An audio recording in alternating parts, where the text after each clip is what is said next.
5, 4, 3, 2, 1, 0.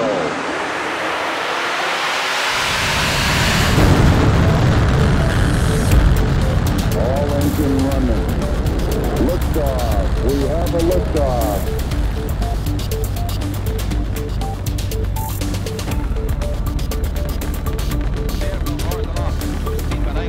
Its velocity is cut by 800 feet a second, working more directly against gravity than planned. Reaching over 23,000 miles an hour, it carries to nearly 80,000 miles, 30 times as far as ever before.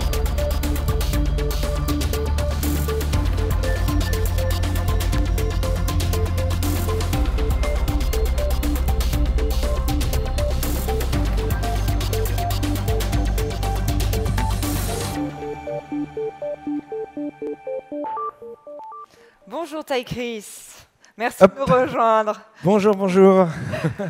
Tu es champion du monde de roller, tu es aussi entrepreneur, tu es l'homme aux 1000 vies, je crois qu'on peut dire ça comme ça. J'espère qu'il y en aura plein d'autres. T'espères encore qu'il y a plein de choses parce qu'effectivement, t'aimes bien rebondir. T'es vraiment le mec, j'ai envie de dire, qui aime bien faire le all-in à tout moment de sa carrière. Exactement, qui prend en tout cas des risques pour aller au bout de mes rêves. Voilà, et les rêves, il y en a beaucoup, tu vas nous raconter tout ça et je veux juste vous rappeler que vous pouvez poser vos questions sur slido.com avec le hashtag LabPostal parce que je suis sûre que vous allez avoir plein de questions. On se retrouve tout à l'heure. J'espère, merci. Bon, en tout cas, voilà, bonjour à tous. Je suis vraiment ravi, heureux d'être avec vous aujourd'hui. Donc, je vais vous raconter une histoire. Je vais vous raconter mon histoire. Vous allez voir, il y a eu des hauts, il y a eu des bas. Et c'est une aventure avec... il y a une partie sur mon éducation, une partie sur ma carrière sportive, une partie sur ma carrière d'entrepreneur. Alors, on va juste mettre les slides derrière. J'espère qu'ils arrivent à les brancher. Alors, attends, oh là là. Non. Attendez. C'est... Non, je cherche la bonne présentation, c'est pas celle-là. Ça commence pas par ça. Et sûrement aller chercher ces rollers pour partir très loin, vu qu'apparemment les slides ne correspondaient pas. Mais je pense qu'on va changer les slides et il va vous parler de tout ça. Et effectivement, moi j'ai vu sa petite bio bien longue en fait, parce que je ne devrais pas dire petite bio. Si vous allez sur son site, je vous la recommande parce que c'est assez marrant de voir qu'à tout moment de son parcours, c'est à ce moment-là qu'il s'est réinventé. À chaque fois qu'il a eu une grosse difficulté, il va vous en parler tout à l'heure, notamment des accidents, et ben, il a rebondi, et il a recommencé, et il s'est monté un nouveau projet. Donc vraiment, à la fois sur le côté sportif, mais aussi du côté des entrepreneurs. Et si on a placé Ty Chris aujourd'hui, maintenant, à cette heure-ci, c'est que vous allez voir, il va aussi vous parler de monter sa start-up, parce qu'il est lui aussi e-resident. Il est aussi en Estonie. Donc c'est intéressant pour vous de voir que l'on peut être un sportif, un entrepreneur et peut-être encore des questions voilà, sur et on règle les problèmes à la dernière seconde, mais c'est pas grave, c'était de ma faute. Mais comme tu es sportif, tu es allé hyper vite, donc tout va bien. Je reprends la zapette et c'est parti. C'est bon, non, parce qu'à partir du moment où je raconte une histoire, il faut qu'elle soit du début. Et justement, en partant d'une histoire, il y a des proverbes que j'essaye de me souvenir tous les jours, on les connaît tous. 7 fois à terre, 8 fois debout, moi qui ai été opéré 7 fois. Il y a un proverbe aussi qui me colle bien à la peau, c'est la chance. Plus je travaille, plus elle me sourit. Et vous allez voir dans ce que je vais vous raconter, j'ai beaucoup de chance aujourd'hui, mais quel travail pour arriver à ça.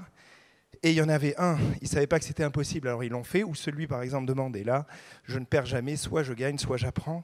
Et vous allez voir que je suis en train de gagner sur l'aventure d'entrepreneur, mais même si j'avais perdu, quoi qu'il arrive, j'aurais appris.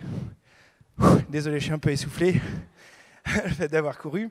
Alors, avant même de démarrer, j'aimerais faire une petite aparté sur mon éducation et sur mes parents, parce qu'ils ont fait un pari dans la vie, ils ont décidé de ne jamais me scolariser. Alors quand je dis jamais, c'est jamais, même pas une journée en maternelle. Alors je ne suis pas du tout contre l'école, c'est une chance de pouvoir aller à l'école. Mais eux, ils partaient du principe qu'il faut faire avant tout les choses avec passion.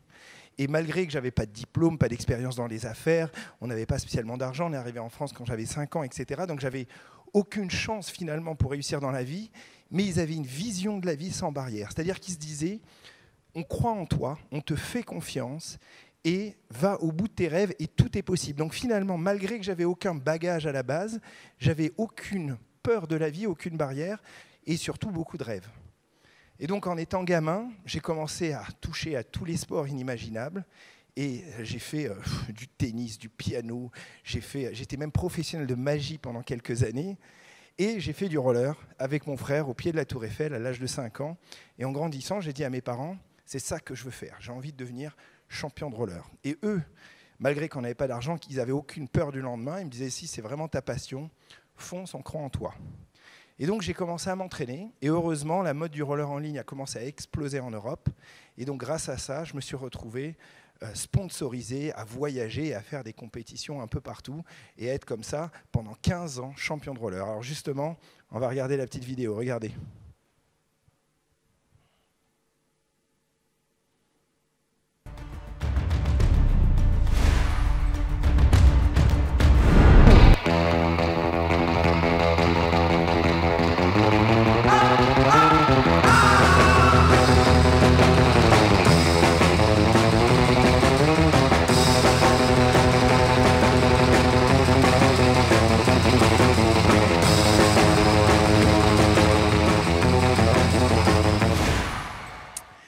Voilà, du coup, je me suis retrouvé tous les week-ends à parcourir le monde, à vivre de ma passion. Donc, j'étais sponsorisé et je vivais de ma passion. C'était super, mais comme vous l'avez compris, c'était un sport à risque. Donc, j'ai été opéré des genoux 3 fois, des épaules 2 fois, des poignets 2 fois, la hanche cassée, les cervicales presque 3 fois, les côtes cassées, les doigts cassés, ici ouvert 3 fois, le nez 3 fois. Bref, c'était à chaque fois devant de la scène, dans les spectacles et à l'hôpital. Et il y a une année où finalement, j'ai pas eu de chance parce que j'ai eu l'épaule et le genou pété, et donc c'était des grosses opérations, et donc je me suis retrouvé à l'hôpital, et j'ai dit à mes sponsors, s'il vous plaît, n'arrêtez pas les contrats, puisque je ne vivais que grâce à ces contrats. Je leur ai dit, je reviens au top dans 1 an. Ils m'ont dit, aucun problème, et il faut vraiment que tu reviennes au top, parce que sinon, on ne va pas continuer à te payer pour rien. Je fais ma rééducation pendant 1 an comme il faut, j'arrive à revenir au top, et malheureusement, 4 jours après, je me recasse l'autre jambe, les ligaments croisés, et donc reparti pour 1 an, éducation pendant 6 mois, etc., et rééducation pendant 6 mois, etc. Et donc là, mes sponsors m'ont dit, on t'a attendu 1 an, on ne va pas attendre 2 ans, et donc ils arrêtent le contrat. Donc je me retrouve sur mon lit d'hôpital, démoralisé à 600 km de Paris, en me disant, bon ben, t'as rien foutu la première année à part la rééducation, maintenant t'as à nouveau 1 an devant toi, t'as pas d'argent de côté, en plus j'avais la responsabilité familiale, puisque j'aide mes parents maintenant depuis plus de 20 ans. Et donc je me suis dit, il faut que je trouve quelque chose, il faut que je crée une boîte ou que je vende mon image. Et donc j'ai commencé à me dire, peut-être je vais créer une marque de fringues. Après, c'est la première chose auquel pensent les sportifs, mais je me suis dit, c'est pas une bonne idée. Après, je me suis dit, je peux peut-être vendre mon image pour des gammes de papeterie pour les enfants. Vous savez, quand vous allez à Carrefour et vous achetez des agendas, des cahiers, je me suis dit, je peux peut-être vendre mon image et que mon image soit sur les agendas, Clairefontaine, etc. Et donc j'appelle des sociétés comme Clairefontaine sur mon lit d'hôpital. Clairement, on me raccroche au nez, en gros on me dit si vous aviez été footballeur ou tennisman peut-être, mais à l'époque j'avais pas fait toutes les émissions, en tout cas je n'étais pas connu comme aujourd'hui, et donc ils me raccrochent au nez et ils me disent non. Mais puisque j'ai cette vision sans barrière, je me dis plus c'est comme ça, moi j'y crois, je vais directement appeler Carrefour et essayer de les convaincre directement. Donc j'arrive à avoir le numéro de la centrale Carrefour sur mon lit d'hôpital, j'arrive à convaincre la réceptionniste de passer l'acheteur du rayon papeterie au téléphone. Et je lui prends la tête en lui disant, voilà, je suis le champion du monde de roller, j'aimerais vous présenter une collection à mon effigie. Le mec était quand même amusé, parce que normalement, il y a des interlocuteurs, des managers, des agents, des fournisseurs. Et là, je squeeze tout le monde et je l'appelle. Il me dit, pourquoi pas, mais dans 20 jours, il faut nous présenter toute la collection. Prenons rendez-vous. Je lui dis, OK, prends rendez-vous. Alors, imaginez, déjà, j'y connais rien. En plus, je ne peux même pas marcher, je viens de me faire opérer, je n'ai pas de design, je n'ai pas d'usine, rien, mais j'ai cet espoir 20 jours après. Donc clairement, pendant les 20 jours, j'arrête de dormir, j'appelle des copains à distance qui essayent de m'expliquer comment on utilise Photoshop la nuit pour essayer de faire du design sur un ordinateur qui ramait, je ne vous dis pas. Très vite, je sors de l'hôpital avec mes béquilles pour essayer de visiter des usines, mais je me rends compte que je n'arriverai jamais à fabriquer à temps les produits. Donc qu'est-ce que je fais ? Il faut avoir de l'imagination. Et donc, je vais à Carrefour, j'achète des cahiers, des agendas, etc. Et j'achète une imprimante A3, de la colle et un ciseau. Et les designs que je faisais la nuit, je les colle proprement au-dessus des agendas pour donner l'illusion que ce sont des prototypes. Et je me retrouve 20 jours après, heureusement que j'avais fait de la magie, donc j'arrivais à garder l'attention et que le mec ne voit pas que je boite. Je cache les béquilles et j'arrive à convaincre, première année, Carrefour et Casino à avoir 350 000 € de commandes sans retour d'invendu. Donc c'était génialissime. Donc je me retrouve avec avec tous les produits, comme ça, les agendas, les cahiers, etc. Mais très vite, je me dis, si ça ne se vend pas, bon, bah, c'est super, j'ai fait une première année, mais l'année d'après, bah, ça va s'arrêter. Donc il faut que je trouve une autre image d'un sportif plus connu. Et donc j'arrive à convaincre l'agenda de le manager de Tony Parker, et j'arrive à convaincre Tony Parker en année 2. Et comme ça, au bout de 3 ans, j'arrive avec l'image de Tony Parker, Matt Pokora, Christophe Mahé, Nintendo, on dépasse le 1 million d'euros, on fait plus de 500 000 produits en France, etc. Et donc la société a commencé à grandir. Après, j'ai fait quelques erreurs et je n'ai pas su gérer la croissance. Et avec la crise de 2008, la société malheureusement a fermé. Mais ce n'était pas très grave. J'ai en tout cas eu une expérience d'entrepreneur et de un petit peu créer une marque et une image. Et donc quand je suis revenu dans mon sport, je me suis dit, tout ce que j'ai appris là, comment je peux le mettre dans mon sport pour toucher le grand public? Parce que je voyais bien par rapport aux footballeurs ou aux tennisman, même si on était champion du monde, eux et moi, moi j'étais que le mec en roller et donc je n'avais pas les médias ou quoi que ce soit. Je me suis dit, il faut que je trouve une idée. Donc l'idée que j'ai trouvée, regardez, c'est de me dire, je vais faire un saut en longueur par-dessus la Seine, juste devant Notre-Dame. Là, ce n'était pas une histoire d'un saut de 30 mètres de long, c'était l'histoire de sauter par-dessus la Seine. Et la Seine, symboliquement, tout le monde connaît la Seine dans le monde. Donc je savais que j'avais trouvé l'astuce marketing pour toucher le grand public, toucher les grands médias. Et j'ai la chance, surtout grâce à mon éducation, de ne voir que les solutions et jamais les problèmes, et voir toujours les choses avec optimisme. Donc en fait, je me dis, pas de problème, c'est possible, donc j'arrive à convaincre une équipe, je paye des ingénieurs pour faire un dossier d'instruction, pendant 6 mois on travaille, etc. Et je présente tout ça à la mairie de Paris, et bon, la mairie de Paris me dit, monsieur Chris, vous êtes bien gentil, mais non quoi. Parce qu'il fallait fermer la Seine pour les péniches, la rive gauche pour les voitures, il y avait un truc de gaz qui pouvait faire tout sauter, etc. Bref, c'était compliqué. Mais à chaque fois qu'il me ferme la porte, moi je rentre par la fenêtre avec un sourire en me disant, attendez, j'ai peut-être une autre idée, j'essaye de ne pas lâcher le rêve. Et donc, je leur dis, à Paris est grand, il y a plein d'autres monuments, peut-être je pourrais faire un record ailleurs. Et donc, les institutions me disent, va vers la Tour Eiffel, peut-être là-bas c'est possible. Mais c'était clairement un discours en quelque sorte de politique, c'est-à-dire, ok, tu vas reprendre 6 mois et au bout d'un moment tu vas abandonner, sauf que moi je ne peux pas abandonner et je vais vraiment jusqu'au bout, donc je repars auprès de la Tour Eiffel et quand ils me disent peut-être là-bas c'est possible, moi j'entends même pas le peut-être, vous voyez ce que je veux dire? Donc je fonce à la Tour Eiffel, je m'entoure à nouveau d'une équipe, on imagine un énorme événement au pied de la Tour Eiffel avec une rampe géante sur l'herbe, un village, etc. Et je me rends compte, bon, ça va coûter 1 million d'euros. Alors bon, évidemment, je n'avais pas l'argent, mais puisque j'avais appris à faire du design la nuit, je fais des designs en gros plans sur les structures et je présente ça à des sponsors et les sponsors me disent, si tu as la Tour Eiffel et tu as nos logos en gros sur les structures, on te donne l'argent. Donc très fièrement, je vais à la mairie de Paris, j'imprime des trucs A3 gigantesques en disant voilà, il y aura des logos comme ça va être comme ci. Et donc la France, le gouvernement me dit, mais écoutez monsieur Chris, en France il y a des lois et il est interdit d'afficher le moindre logo à côté d'un monument historique. Et clairement, vous avez compris, la Tour Eiffel c'est un monument historique. Je leur dis, mais attendez, c'est fou ce que vous me dites. Vous êtes en train de me dire que je ne peux pas afficher de logo. Alors comment voulez-vous que je paye l'événement à 1 million d'euros? Ils me disent, c'est pas notre problème, c'est la loi. Donc je prends le texte de loi et je lis, et c'est vrai que c'était marqué. Par contre, vous allez voir que avec beaucoup d'imagination, quand on cherche, il y a toujours des solutions. Donc c'était marqué que sur les structures, je n'avais pas le droit de mettre des logos.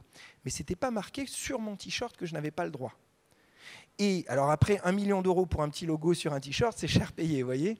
Et je me suis dit, donc ce que je vais faire, c'est que je vais créer un show télé live. Je vais interdire tous les télés du monde entier de filmer.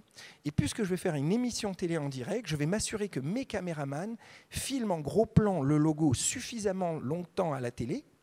Et mieux que ça, dans le texte de loi, c'était marqué sur les structures physiques. Ce n'était pas marqué que virtuellement, à la télé, je n'avais pas le droit de mettre des logos sur les structures. Et donc, qu'est-ce que je fais? J'incruste en 3D des logos partout sur les structures. Donc à la télé, il y a des logos, mais sur site, il n'y a pas de logo. Vous voyez? Et donc, comme ça, avec une imagination... Merci. Donc comme ça, avec une imagination de dingue, j'arrive à trouver l'astuce pour rester dans la loi.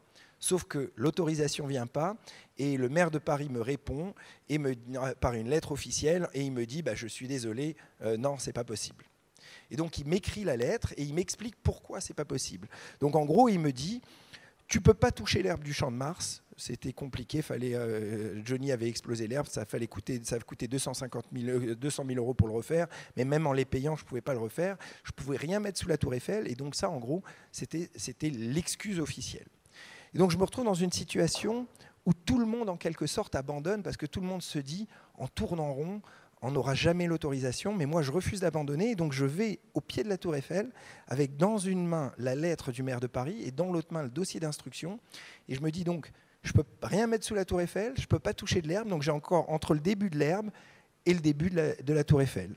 Et donc l'ancienne idée, c'était celle-là, de faire un saut en longueur sur l'herbe, et je me dis donc, ce que je vais faire, c'est que je vais arrêter la rampe juste avant l'herbe, et je vais sauter de la tour Eiffel dans la rampe. Alors, c'est beaucoup plus dangereux. En plus, je me rends bien compte qu'au bas de la tour Eiffel, en bas de la rampe, j'arrive à 100 km/h et j'ai 11 mètres pour m'arrêter de 100 km/h à zéro jusqu'au début de l'herbe. Et je ne sais pas du tout comment on s'arrête en 11 mètres de 100 km/h à zéro. Mais je me dis, si la mairie ne me pose pas la question, je ne vais pas leur dire que c'est difficile. Et je trouverai la solution après. Et donc, le problème, c'est que j'avais plus d'argent et plus d'ingénieurs pour refaire les dossiers d'instruction, mais j'avais payé ce dossier de 100 pages. Et donc, je me retrouve, comme dans les gammes de papeterie, à passer mes nuits blanches, à appeler d'autres copains qui m'expliquent comment on fait les plans 3D. Et là, je rends le gouvernement totalement dingue parce que je leur fais un dossier d'instruction avec des beaux designs et des belles idées, avec toutes les solutions à leurs problèmes.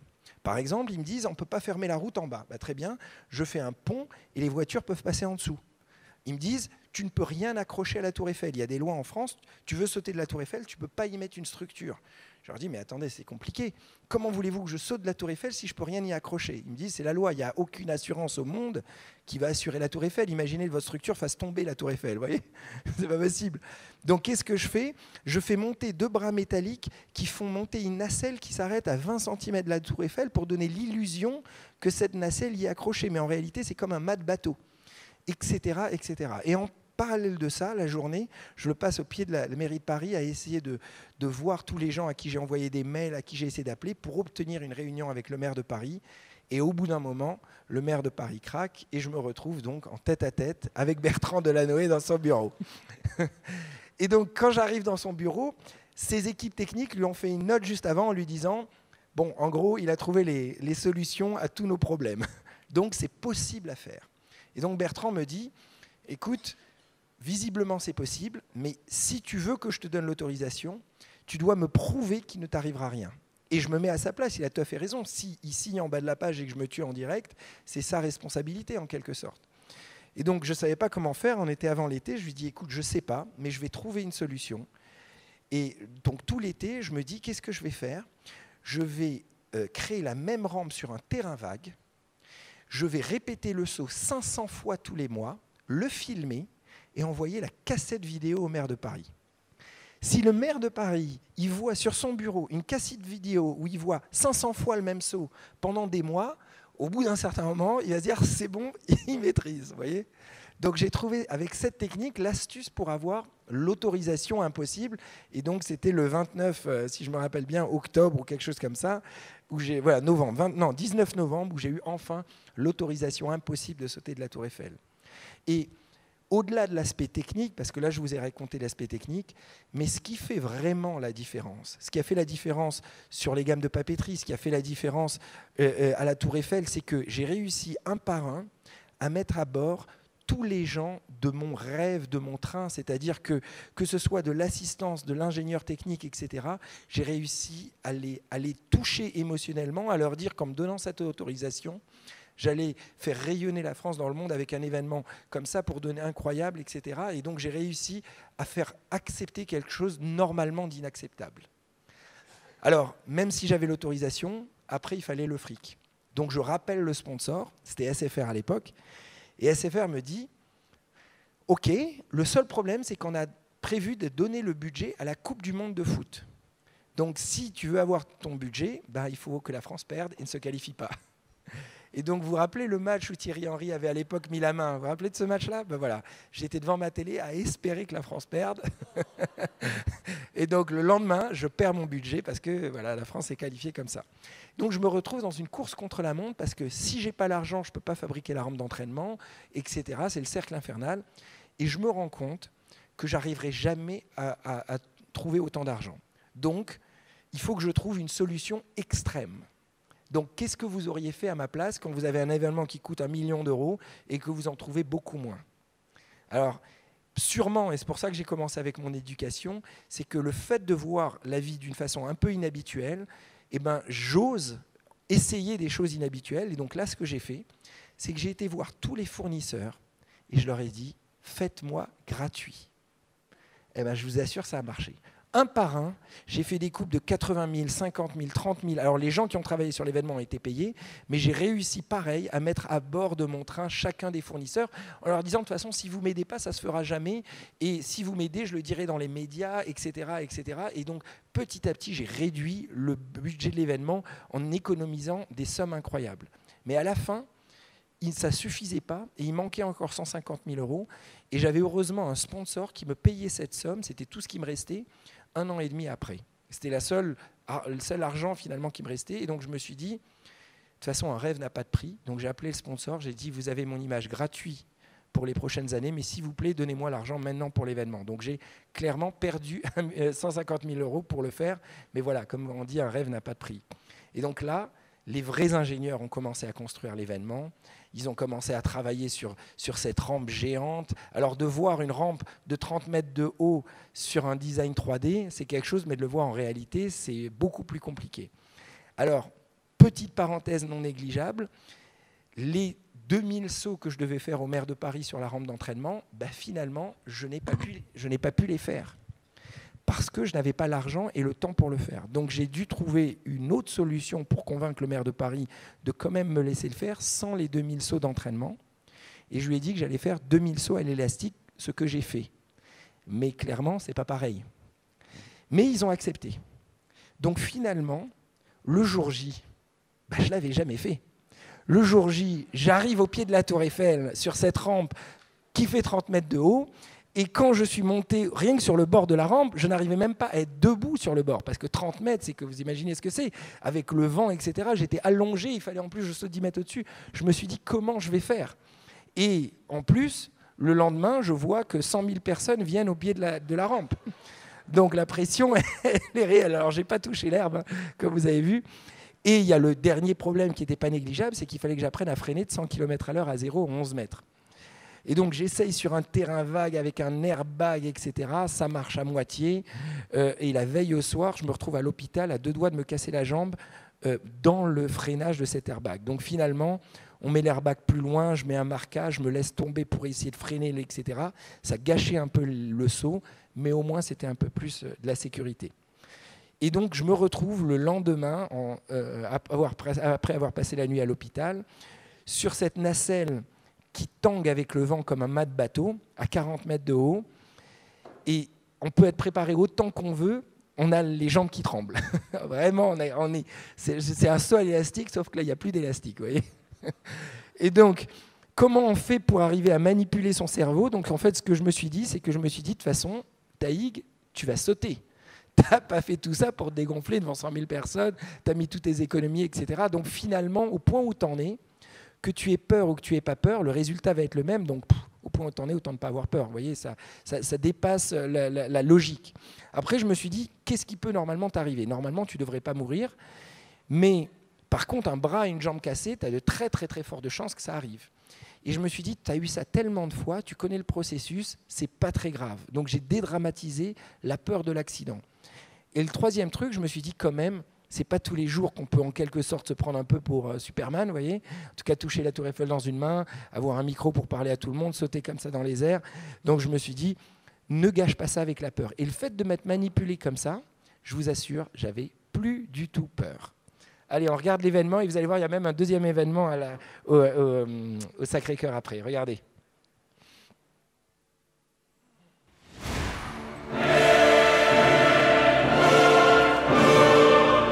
Bonjour Paris!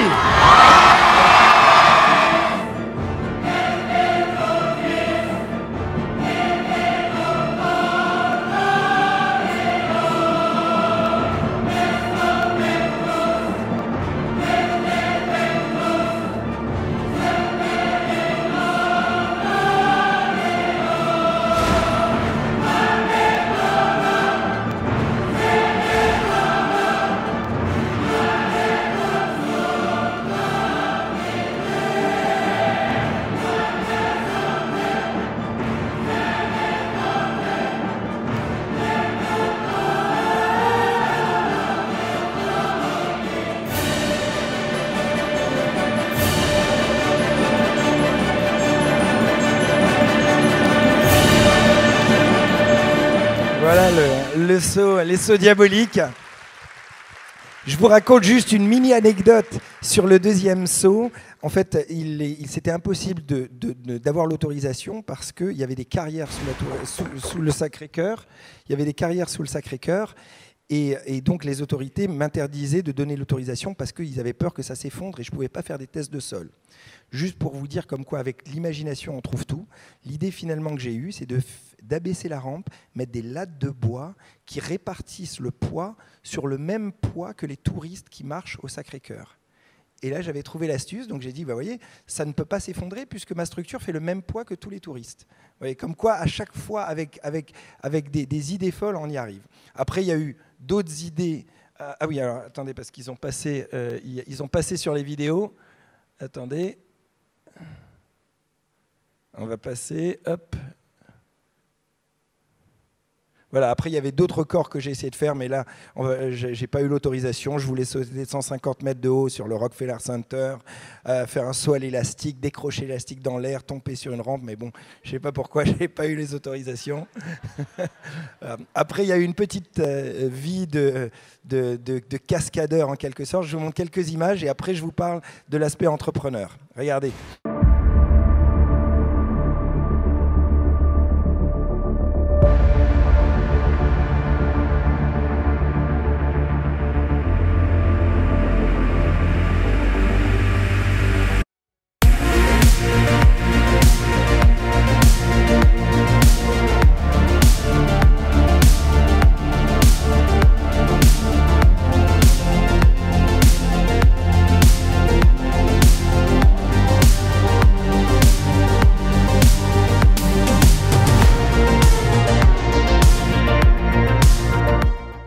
Voilà, ça c'était l'ancienne vie. Et donc il y a 5 ans en arrière, malheureusement, je me suis une fois de plus cassé la jambe. Et donc j'étais sur mon lit d'hôpital.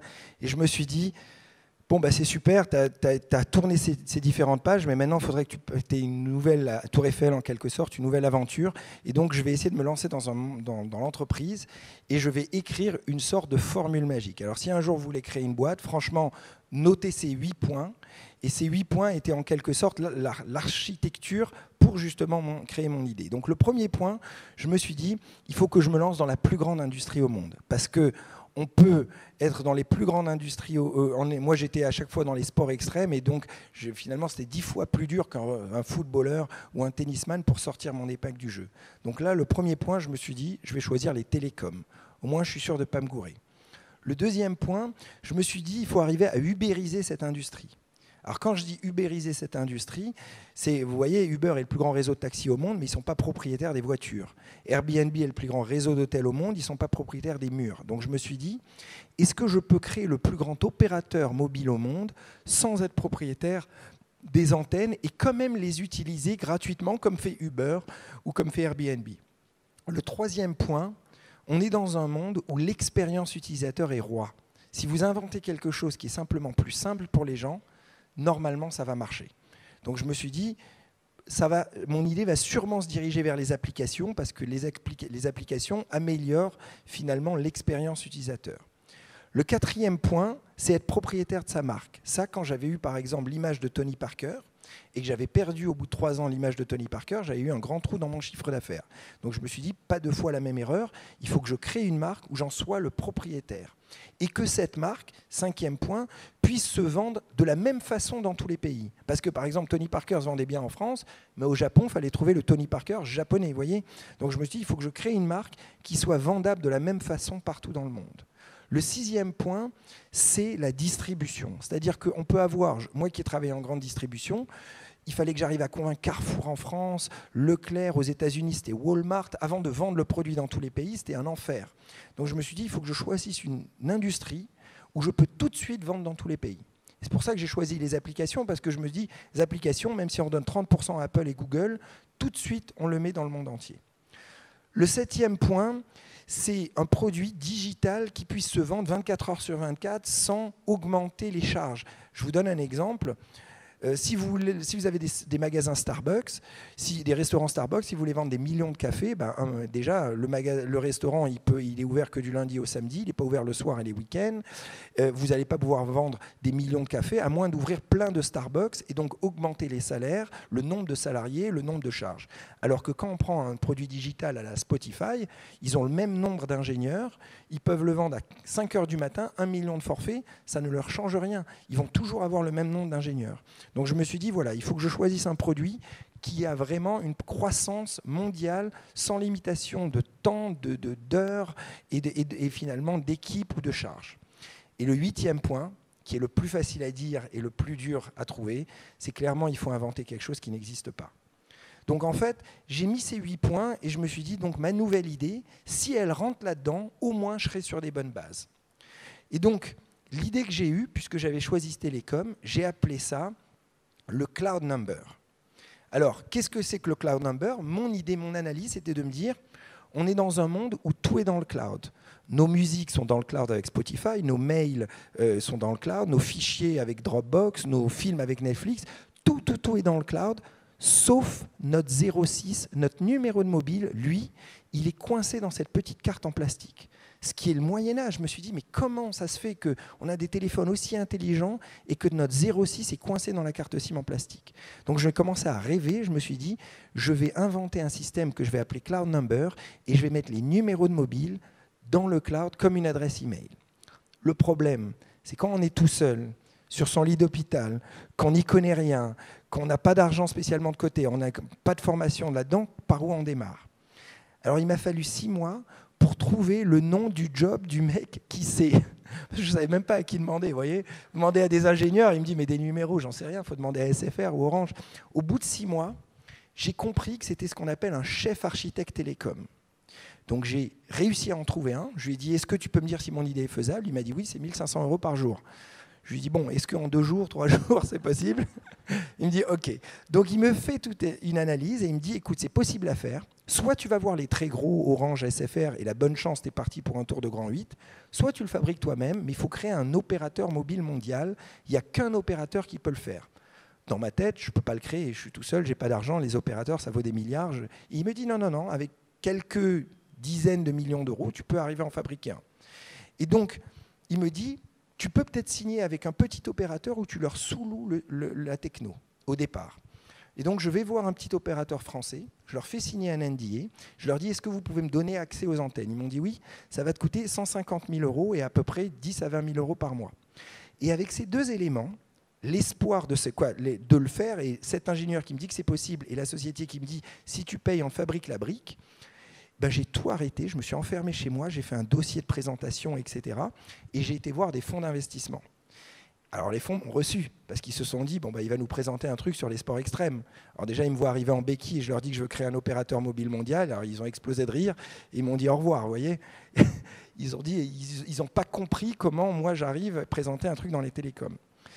Et donc, histoire vraie, je sors de cette réunion. J'ai mon chirurgien qui m'appelle parce que je n'allais pas à la rééducation, qui me dit « Qu'est-ce que tu fous, tu ne vas pas à la rééducation ?» Et je lui parle du projet et il me dit « Ça m'intéresse, je veux investir. » Et là, je comprends que finalement, je ne cherche pas au bon endroit et que je devrais demander à mon entourage. Et là, je fais un tour de force, j'arrive à convaincre tout le monde. Alors quand je dis tout le monde, j'avais un taux de réussite à 98%. Globalement, je convainc mon avocat, mon comptable, mon chirurgien, sa sœur, son beau-frère, mes potes railleurs, tout le monde. Et j'arrive à rassembler comme ça 130 personnes qui me donnent, tenez-vous bien, 10 millions d'euros. Et donc, avec 10 millions d'euros, on commence à faire quelque chose. Et donc, du coup, j'ai créé cette application qui s'appelle On-Off qui permet en un clic d'avoir un deuxième numéro sur votre portable. Donc disons que vous voulez un numéro pro, un numéro temporaire pour vendre votre voiture sur le bon coin, un numéro même pour faire des rencontres, ou même un numéro américain parce que vous voulez prétendre que vous êtes aux États-Unis, vous travaillez avec les États-Unis. Et en un clic, vous pouvez avoir autant de numéros que vous voulez sur votre portable, puisqu'ils sont dans l'appli, donc dans le cloud. Quand vous n'avez plus de batterie, vous pouvez prendre le téléphone de n'importe qui et en un clic, votre numéro apparaît sur un autre téléphone. On est déjà les moins chers au monde pour appeler à l'international et on a vraiment inventé du coup des brevets, etc. Donc sans vous parler trop de ça, pour faire un petit résumé aujourd'hui où on en est, Alors, attendez, un petit résumé où on en est. Donc, on est aujourd'hui 50 collaborateurs. On a donc levé, non pas 10 millions, mais 20 millions. Maintenant, les fonds d'investissement sont rentrés et ils ont accepté de payer 10 fois plus cher que ce que je leur avais proposé au départ. J'ai réussi à devenir ingénieur télécom moi-même en inventant différents brevets. Donc, si quelqu'un veut le fabriquer, finalement, ils ne peuvent plus. On a des licences télécom dans 21 pays. Donc, on sera, fin de l'année prochaine, premier opérateur mobile mondial en termes de nombre de licences. On a bientôt 1 milliard de SMS échangés. On commence à faire un petit peu d'argent puisque le mois dernier, maintenant, on est même plus autour des 800, etc. Donc, c'est vraiment hyper excitant. Et donc, quand je fais le bilan de toute cette histoire, je me dis... J'ai pas spécialement plus de talent que les autres, j'ai simplement une vision de la vie sans barrière. Je crois en mes rêves, j'arrive à être tellement passionné de partager cette passion. Et voyez les proverbes que je vous ai dit au début, finalement que quand on raconte l'histoire, eh ben, ils collent pas mal. Puisque 7 fois à terre, 8 fois debout, eh ben, ils ne savaient pas que c'était impossible. Ben, du coup, je l'ai fait parce que tous les gens dans les télécoms se disaient que c'était impossible. Et voilà, et quoi qu'il arrive, même si ça n'avait pas marché, j'aurais tellement appris que je ne perds jamais. Voilà, je vous remercie en tout cas.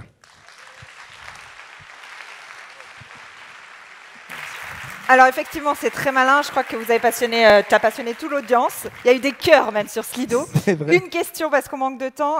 Comme quand tu as vécu comme toi à 2000%, est-ce que tu as encore des envies? Ou là, ça y est, t'es calmé? Ah mais non, je ne peux pas être calmé, c'est au contraire. À partir du moment... Et je fais toujours le lien par rapport un peu à mon éducation, c'est-à-dire que le fait que mes parents m'ont permis, en étant jeune, de rêver mes rêves et tout essayer, c'est dans mon ADN. C'est-à-dire qu'aujourd'hui, des rêves, j'en ai plein d'autres. Alors ça, je les vois comme des pages qui tournent, mais j'en ai plein d'autres qui sont dans le tiroir, qui attendent d'être sortis. Je vous en donne un. Par exemple, je m'étais enfermé pendant 1 an et demi à écrire un long métrage. J'avais essayé de monter à Hollywood, mais c'était compliqué, film à 50 millions d'euros, etc. Donc j'espère que je le ferai un jour. J'aimerais créer une école pour les enfants, j'aimerais aller dans l'espace, etc. Donc encore plein de rêves. Plein de rêves. En tout cas, tu nous as fait rêver aussi. Donc merci beaucoup. Merci. Bon, désolé, pas plus de questions parce que ça a pris du temps, mais j'espère que ça vous a plu en tout cas. C'était génial. Merci beaucoup, Ty Chris. Merci.